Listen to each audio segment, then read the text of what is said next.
Sabi ni Paul na ang totoong alipin ni Kristo ay hindi kinahihiya ang ebanghelyo sa mensahe sa krus ng ating Panginoong Hesukristo.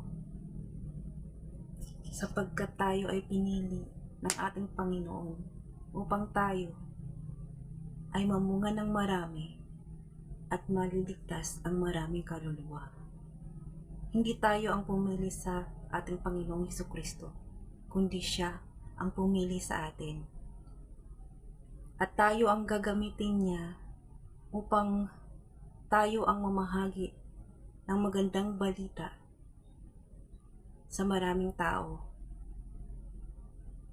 At sa huling araw, maraming kaluluwa ang maliligtas sa pamamagitan ng ebanghelyo ng mensahe sa krus ng ating Panginoong Hesukristo. Sapagkat marami ang maliligtas kung sila ay maniniwala na sila ay pinatawad na ng kanilang mga kasalanan magpakailanman at sila'y banal na dahil inalay ni Lord Jesus Christ ang kanyang katawan para sa atin.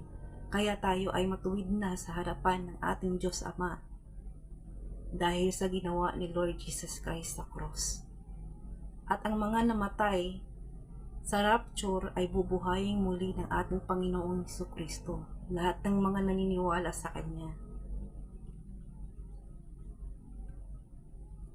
At saka yun, ang sabi ni Paul, at ang sino man ang magtuturo ng iba sa ebanghelyo na ito, sila ay susumpain. Kaya yun lang guys, nakakatakot ang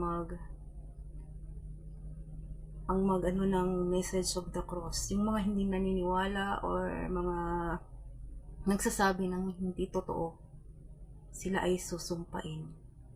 Dahil yun na lang yung natatanging kaligtasan. Ngunit yun pa ay tinuro ng mali sa iba. Yun. Yun ang dahilan kung bakit ang isang tao ay mapupunta sa impyerno. Kaya lagi niyong tandaan na napakahalaga ng mensahe sa cross ng ating Panginoong Hesukristo. Ang kanyang dugo na nagpapatawad sa ating mga kasalanan at ang kanyang katawan naggumawa sa atin na maging banal. Kaya tayo naging perfect without blemish.